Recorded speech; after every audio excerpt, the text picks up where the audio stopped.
এ বেটা কাকা হন আয় না কাই এ কাকা মনে এখনই আইবে ওই যে গেট খোলা শব্দ হচ্ছে কাকা মনে আসতেছে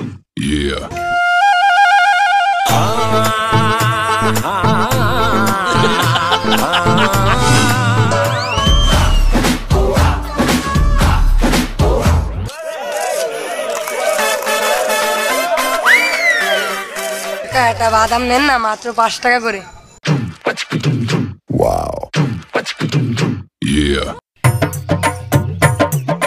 বাদাম লাগবে না আল্লাহ কত গরিব মানুষকে বানাইছেন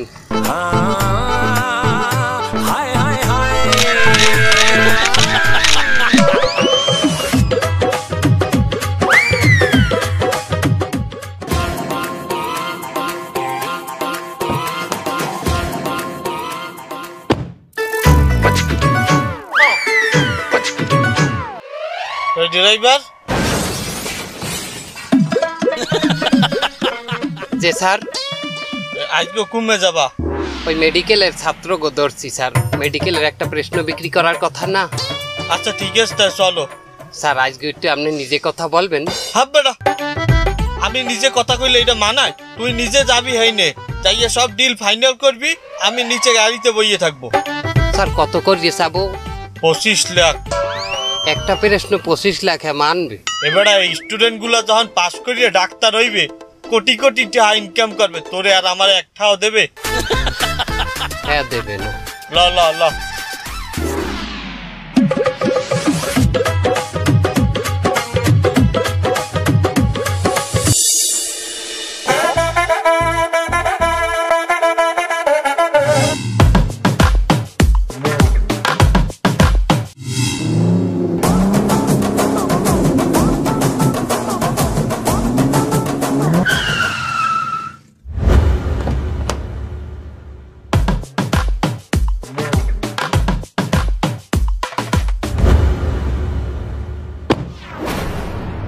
হে দোস দেখ ওই বাপে হাজার ড্রাইভারি আরো কোটি টাকার গাড়ি চালায় আমার মনে হয় এর মধ্যে কিছু একটা আসল বাপে মনে হয় কিছু একটা হবে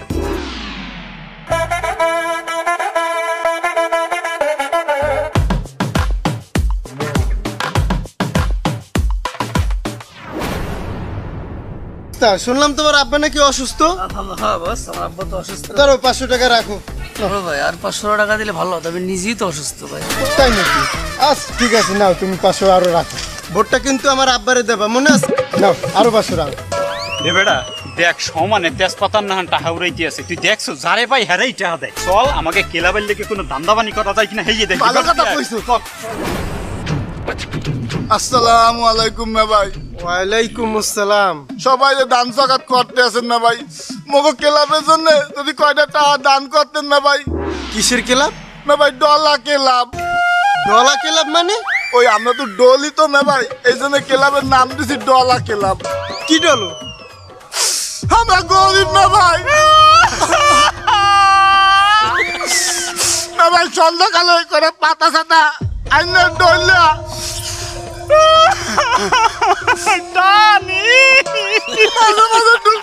খাই না ভাই কষ্ট বলার জন্য আসলে তোমরা বেমালা গরিব এত খাওয়ান থাকতে পাতা সাতা খাও আর ঠিক আছে আর বুঝান লাগবে না এই ধরো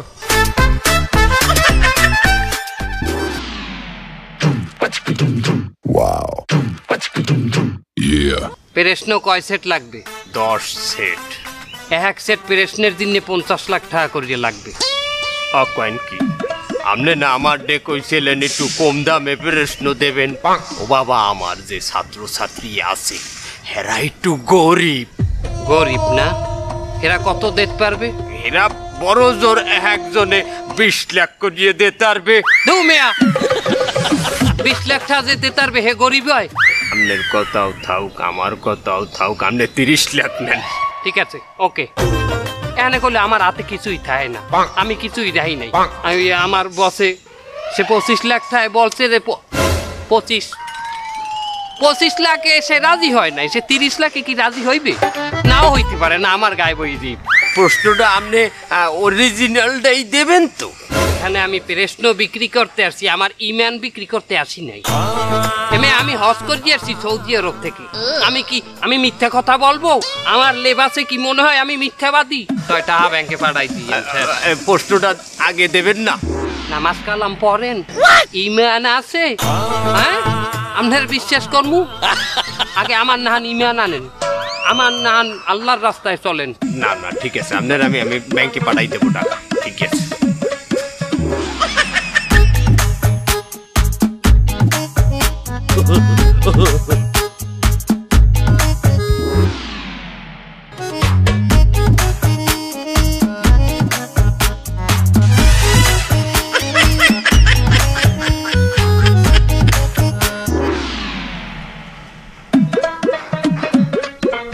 হ্যালো, এ তোর ক্যামেরাম্যান কই?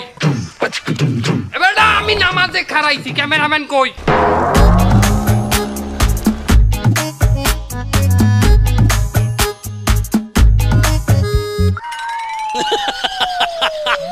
আব্বা চলে আইছি আব্বা। আমি যে কালে নামাজে হাত বানবো এই কালে একটা ছবি তুলবা, যাহাতে মনে হয় যে সারা দেশের মানুষ আড়াচলা করে কিন্তু এই জবেদ আলী একলাই ইবাদত করে। আমি যে কাল রুকুতে যামু ছবি তুলবা, আমি সেজদায় যামু ছবি তুলবা, আমি মোনাজাত ধরমু ছবি তুলবা, ঠিক আছে? আঙ্কেল নামাজের ছবি তুললে আপনার লাভটা কি? এ তুই কারে আনছো? এ বেটা তুই এত প্রশ্ন করো কি লিখিয়া? আপনি যেটা কই হেগে হন, কয়দিন পরে নির্বাচনে খারাইবে, চেতাস না। আরে নির্বাচন করবে ঠিক আছে, ভালো কথা, তাই নামাজের সাথে কিসের সম্পর্ক? এবার নামাজ কালাম ইবাদত মানে কি? একটা ধর্মীয় জিনিস, এইটা একটা অস্ত্র। এইটাকে পুঁজি করিয়া একটা বন্দুক বানাইয়া, ধর্মীয় বন্দুক, মানুষের অন্তরে গুলি করবো, সোজাসুজি ইমোশনে গুলি করবো। এই ফির কি বলছো বাবা? ছবি তোল আর প্রশ্ন করিস না, যা।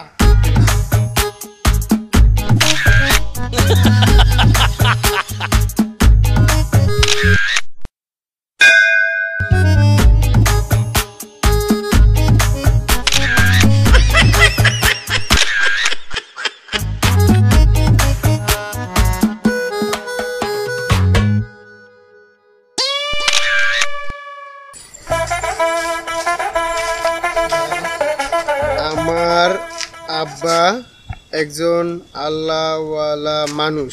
তিনি যেখানেই নামাজের ওয়াক্ত হয় সেখানেই দাঁড়িয়ে যান।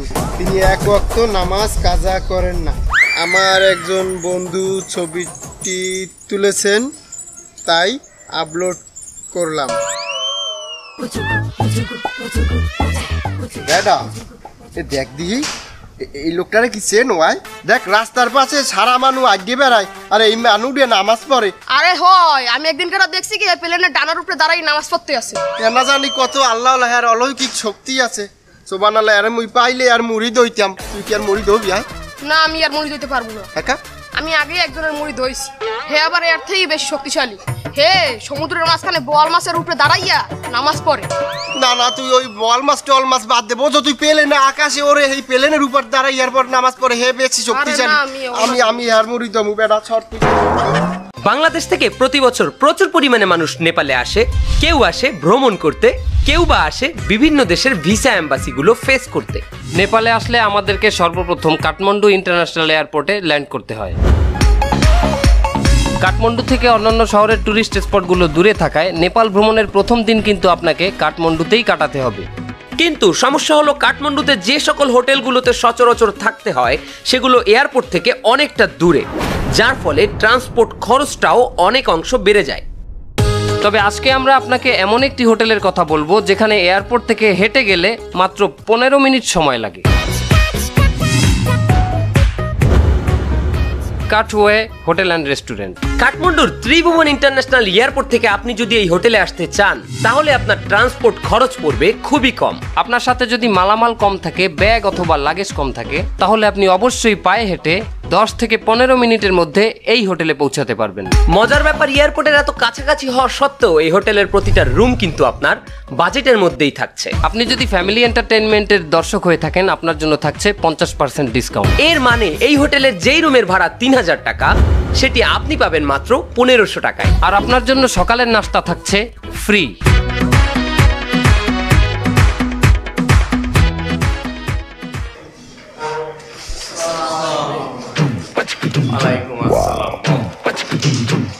ছাত্ররা, আমার যে প্রতিশ্রুতি আছিল যে তোমরা আমারে টাকা দেবা, আমি তোমাগোডে মেডিকেলের প্রশ্ন ফাঁস করব।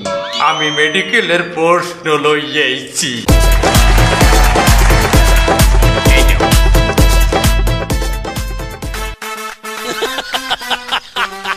এই লাইনে আমি প্রায় 25 বছর ধরিয়া সুনামের সাথে প্রশ্ন ফাঁস করিয়া আসতেছি। ওয়ালাইকুম আসসালাম, বসো বসো। আসসালামু আলাইকুম স্যার। ওয়ালাইকুম আসসালাম, কি অবস্থা বাসা? আমার এক ছোট ভাই আছে, ও আমারই সহযোদ্ধা, আমার সাথেই থাকে। এখন ও তো এত পড়াশোনা করতে পারবে না, তা আপনি একটা প্রশ্ন ওরে দিয়ে দিয়েন পরীক্ষার আগে। বাসা, তোমার অবগতির জন্য জানানো যাইতেছে যে এই এক একটা প্রশ্ন আমার 31,50,000 কোটি টাকা যায়। এই মাতাড়ি স্যার, এইসব টাকা পয়সার হিসাব আমারে দিয়েন না, ওসব এদের শোনাবেন, আমার না। আমি পাশা, আমি সবই জানি। ওই একটা কাগজ ফটোকপি করতে তোমার ছোট ভাইটার একটু বলান দাও, একটু দেখি আমি। এই শান্ত, এদিকে আয়। জি ভাই।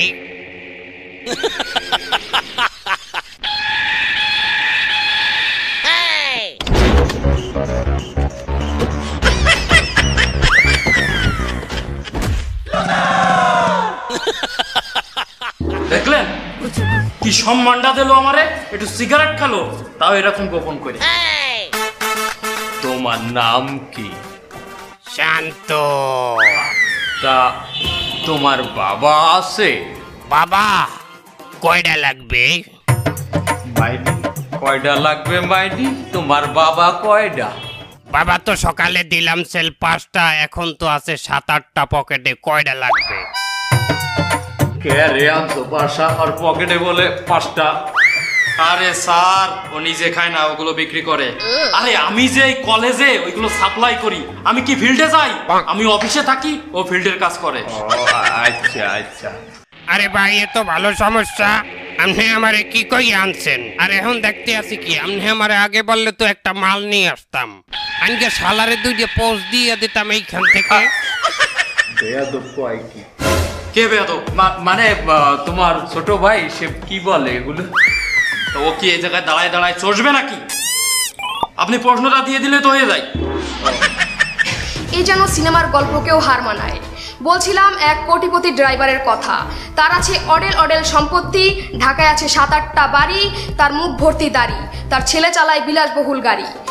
সাংবাদিকদের মাধ্যমে বেরিয়ে এলো চাঞ্চল্যকর ঘটনা, চলুন দেখে আসি।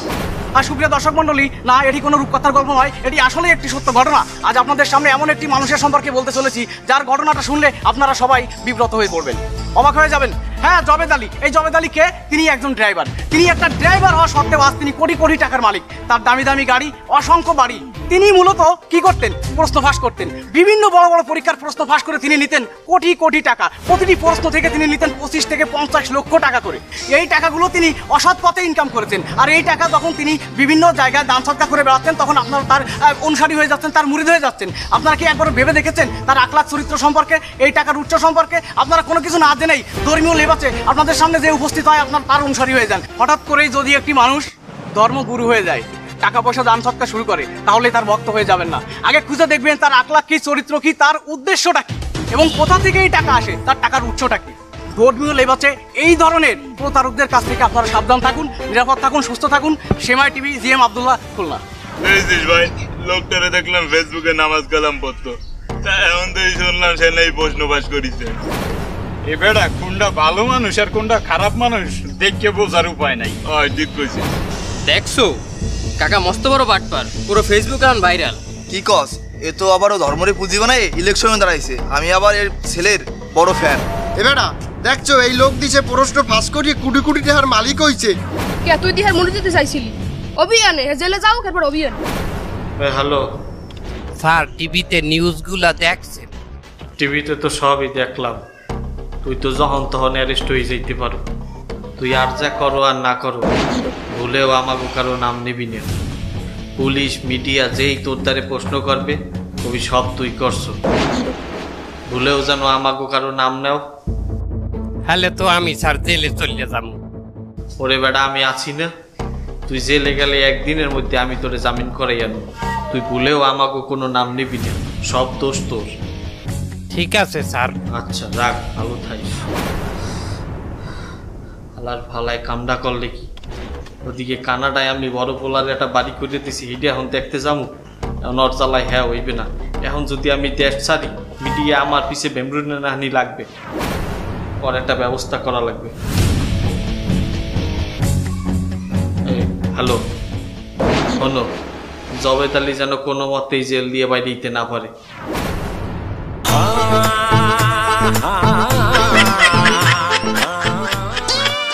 জবেদ আলী সাহেব, প্রশ্নপত্র ফাঁস করি গিয়া যে টাকা কামাইছেন, এই টাকাগুলো কই? প্রশ্নপত্র ফাঁস করিয়ে যে টাকা কামাইছি আমি সব আল্লাহর রাস্তায় দান করিয়ে দিছি। বাড়ি কয়টা? ওই স্যার আপনারা আতাইয়ে যে কয়টা পাইছেন, গ্রামে একো বাড়ি, আর ঢাকা শহরে ওই 7-8টা বাড়ি। ওইটা কইলেন না? কোনটা? ওই যে কুয়াকাটা আমাকে 3 স্টার হোটেল আছে না, ওলাই কয় কি? আলহামদুলিল্লাহ, সেটা আমি একটা মাদ্রাসায় 3 স্টার লিল্লা বোর্ডিং বানাই দিছি। স্যার দেখছেন, এই কাকু নিজের 3 স্টার হোটেল দিয়ে লিলিয়া বোর্ডিং বানাইছে। এর মনটা না জানো কত ভালো। কাকু, আমার একটা পোলা আছে, যদি আপনি একটু লিলিয়া বোর্ডিং এ নিতেন, প্রাইভেটে তো অনেক খরচ, আপনার একটা পয়সাও তো দেওয়া লাগে। হয় স্যার, আমি এককাল সলিড মানুষ, আমি কোনো মিথ্যা কথা বলি না। হয় আপনি কোনো মিথ্যা কথা কয় না, এগুলো 5 ওয়াক্ত নামাজ পড়ে। আমার কয়েকটা সেজদার ছবিও কিন্তু তুললে ফেসবুকে আপলোড দেওয়া আছে স্যার। চুপ থাকেন, আপনাকে ব্যবস্থা আমি নিতে আসি। সেক্রেটারি, ইয়েস স্যার, ব্যবস্থা নেও। নিতে আসি। এই ভালো লাগে।